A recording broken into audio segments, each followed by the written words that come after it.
আসসালামু আলাইকুম, কেমন আছেন সবাই? আশা করি সবাই ভালো আছেন। আজকের ভিডিওতে দেখানো হয়েছে গ্রামের ঘ্রাণ মাখা ঐতিহ্যবাহী হাঁসের মাংস রান্নার রেসিপি। পেঁয়াজ, আদা, রসুন, মশলা আর ভালোবাসার স্পর্শে তৈরি এই রেসিপি আপনাদের মন ভরিয়ে দেবে। যারা হাঁসের মাংস পছন্দ করেন তারা একবার অবশ্যই ট্রাই করে দেখুন। মাংসটি ফ্রিজে ছিল, আমি বাংলাদেশ থেকে নিয়ে আসছি। 10-12 দিন ফ্রিজে ছিল। এটা ভালো করে আইস ছাড়িয়ে নিলাম, নিয়ে এটাকে পেঁয়াজটাকে ভালো করে ভেজে তার মধ্যে মাংসটাকে ভেজে নিলাম, যাতে এই মাংস থেকে কোনো গন্ধ না বের হয়। এরপরে আমি সকল উপকরণ ধীরে ধীরে দিয়ে দিলাম। উপকরণগুলো হাঁসের মাংসের সঙ্গে পেঁয়াজ, রসুন, আদা, মরিচ, হলুদ, ধনে গুঁড়া, গরম মশলা, লবণ ও তেল। এই রান্নাটি ধীরে ধীরে প্রায় 1 ঘন্টা সময় নিয়ে করতে হবে। তবে আমি সংক্ষিপ্ত আকারে দেখানোর চেষ্টা করলাম।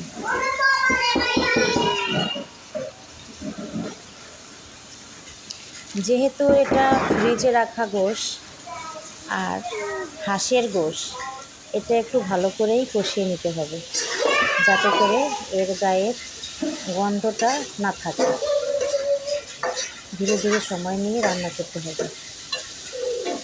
সব ধরনের উপকরণ দিয়ে আমি সুন্দর করে কষিয়ে নিলাম।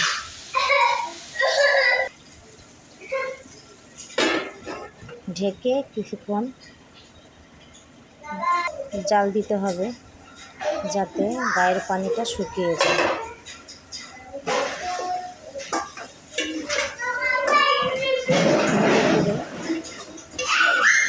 ধীরে ধীরে 2-3 বার ঢাকনা উঠিয়ে নেড়েচেড়ে দিতে হবে, যাতে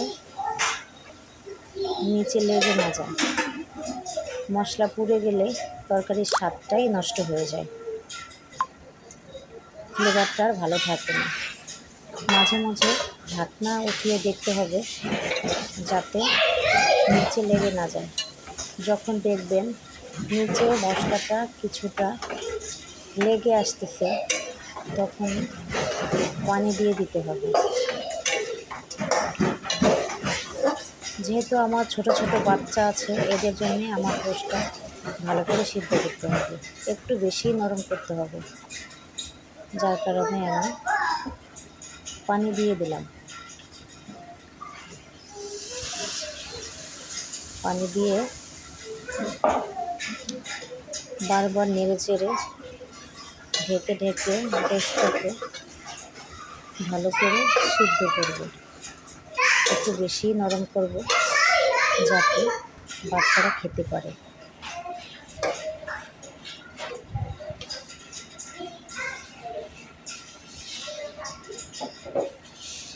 আমি ঝালটা একটু কমাই দিচ্ছি, যেহেতু বাচ্চারা খাবে। আপনারা আপনাদের স্বাদ মতো ঝাল দেবেন। তবে হাঁস রান্নায় আদা আর রসুন সমান সমান দেবেন। আদার পরিমাণ, রসুনের পরিমাণ সমান দেবেন, এতে টেস্ট ভালো আসবে। এখন মিডিয়াম হিটে জাল দিতে হবে। মাঝে মাঝে ঢাকনা উঠিয়ে নেড়ে ছেড়ে দেই, যাতে নিচে থেকে লেগে না যায়।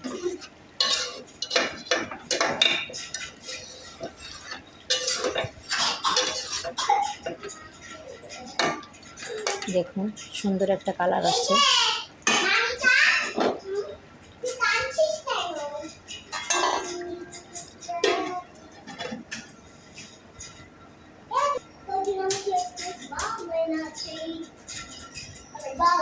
এখন একটু লো হিটে দিলাম, লো হিট থেকে বাড়িয়ে দিলাম, যেহেতু গোশটা আমার সিজে গেছে, একটু বাড়িয়ে দিলাম।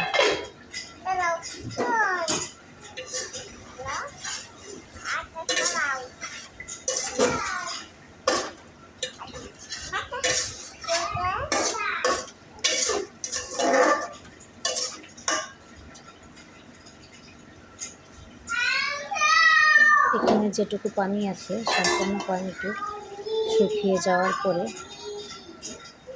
এই ফাঁকে আবার দুজন একটু পানি ছেলে দিতে মেয়েকে হবে। গোসল করিয়ে ফেললাম। রান্নার এই ফাঁকে ফাঁকে ছেলে আমি মেয়ে আবার গোসল হয়ে গেল।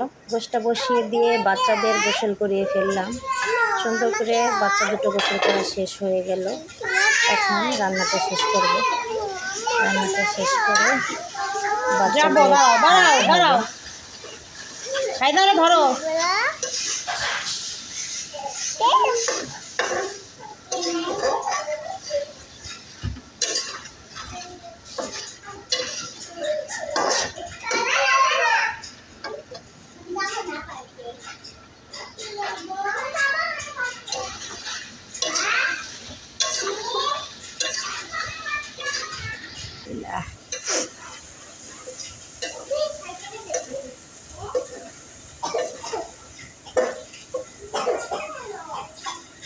আমরা এই তরকারিটা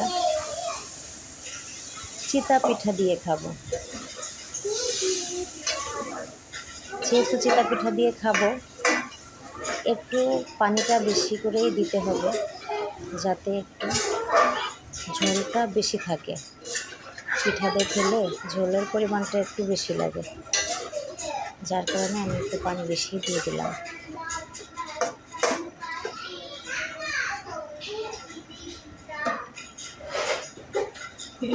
কিছু সময় পর পানিতে এলাচ রেখে দিচ্ছিলাম, তো গরম হওয়ার পরে ভেজে দিলে একটু আঁচটা বাড়িয়ে দিলাম, সুন্দর একটা ফ্লেভার আসে। চুলার সাইডে গরম মশলা রেখে দিছিলাম, ওইটা গরম হয়েছে, একটু ভাজা ভাজা হয়ে গেছে। ভাজা ভাজা হলে সুন্দর একটা ফ্লেভার আসে।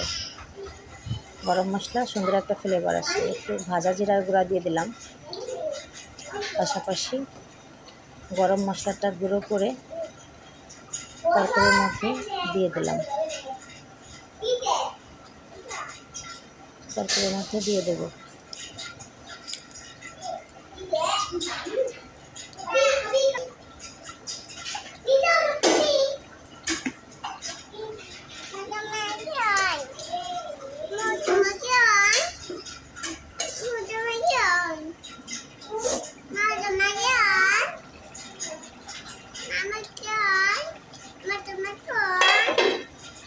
দেখুন তরকারির কালারটা কত সুন্দর আসছে, এবং আমি একটু বেশি পানি রেখেই